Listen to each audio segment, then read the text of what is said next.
Hello, and welcome to episode 10 of WireMod Essentials. In light of the fact that we recently celebrated the 4th of July, I've decided it to be a good idea to devote this episode to the creation of none other than fireworks. So let's head over here and see what I have prepared. This is a standard explosive barrel that can be found in the default useful construction props. We're going to be building our firework onto this. First thing we need to do is add propellant. In this case, a simple wire thruster will suffice. So let's go to the wire thruster tool and use the default values. That is 10,000 force, 0, minimum force, and 10,000 multiplier. Place this thruster on the bottom, in the center of the barrel, the purpose of which is to get the firework into the air, where it will be detonated. Now, we need to achieve the other half of this. To do so, let's get out the wire explosives tool. Make sure that the damage is set to maximum, and range is roughly 200. As for weight, slide it all the way down to 1. As for the other settings, make sure it removes on explosion and that it welds. Okay, now that it's placed, we need to make a trigger for it. Now we want this firework to explode when it gets to a certain height, as every firework should. The height for this map should be about 3,500, as anything higher will cause the firework to strike the top of the map, and not explode. Now the GPS value outputs X, Y, and Z. In Gary's mod's case, Z is the value for up and down. So let's get out a greater than comparison gate that will become 1 when the firework is greater than 3,500 feet above the ground. Now we need to compare it with the value of 3,500. So let's get out a constant value gate with the values of 3,500, 50, and 255. The other two values will be explained later in the tutorial. Place it by the comparison gate. Alright, and the next things we're going to need are 3 arithmetic random gates. These gates will generate the RGB colors of the trails that we'll be using on the firework. And when you launch it, the fire will be a color at random, so you never expect what you're going to get from this firework, which makes them much more fun to play around with. And of course, the last thing we need is numpad input to get everything started. Make sure it's 1, 0, and toggled. You can set it to whatever key you'd like. Okay, let's start the preliminary wiring. First things we're going to wire are 255 to all of the random gates from the constant value. So wire A from each random gate to the constant value of 255, which will give the random gate a parameter to select the random values from. As you can see, it started generating between 0 and 255, which it should. Okay, now let's wire A from the greater than comparison chip to the output of Z on the GPS. This will give us the altitude of the barrel at any given time. Now wire B to the constant value of 3,500 so it has some value to compare with.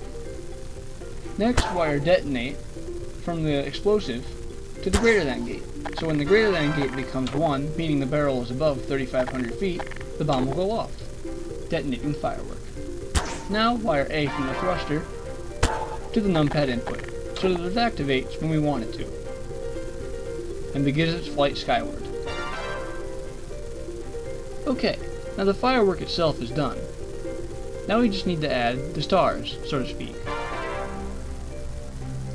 In the firework industry, the stars are the small balls of light that you see after the explosion that create trails across the sky. We're going to be making our own versions of these so-called stars. First, I spawned a plate from PHX's useful and explosive props. Now I'm going to place a wire trail tool, like so. The wire trail tool is basically an automatically updating version of the Gary's Mod trail tool, which doesn't have to be clicked with a new value to update.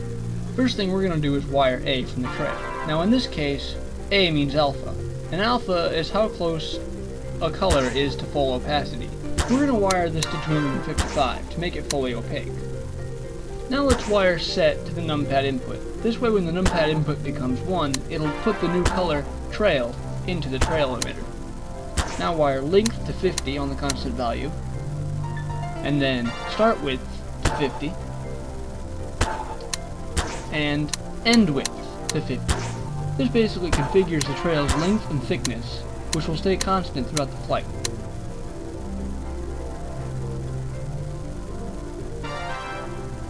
Okay, now the last thing we need to do is set the color for this trail. I'm going to go ahead and mark the random gates so we know which color goes where. Instead of taking a color vector input, the trail takes 3 individual values, between 0 and 255, to configure the color. So we need to wire R, G, and B to the 3 random gates, so we can get a random color every time we fly. R goes to 1, G goes to the other one, and B for blue goes to the third one. This way it's getting a random color vector that it compiles within itself to output a random color whenever the numpad input becomes 1. This is what set means. When the numpad input becomes 1, it reads the 3 numbers that are received from the random gates and comes out purple this time, it seems. Now let's see what comes up next when we turn it off and back on. A nice green color. And then, what do we got here? Ooh, a sort of greenish blue this time.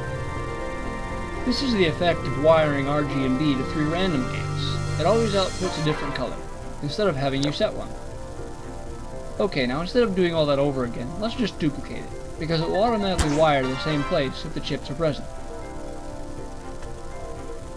Now let's get out the Weld Easy tool, and attach these to the firework to finish it up. Alright, I skipped all that for you, and there you go, your firework is done. Let's take it for a spin. Let's make sure the numpad input is off before letting it go, or it'll fly off prematurely. Okay, let's take it into an open area and test it. Now as you can see, only one trail is initialized. To turn them all on, you have to turn the numpad input back on. Let's try it out. Reset to green and give us a nice green firework. Okay, that's it for the tutorial. Let's enjoy a nice fireworks show while we're here. Oh, and happy Independence Day, guys.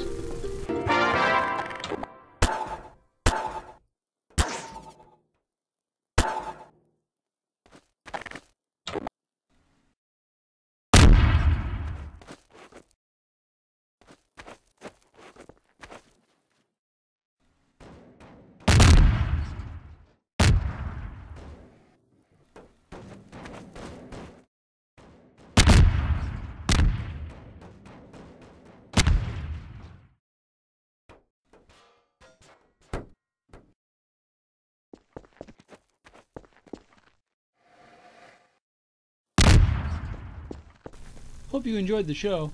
Anyway, thanks for watching, and of course, I hope this helped.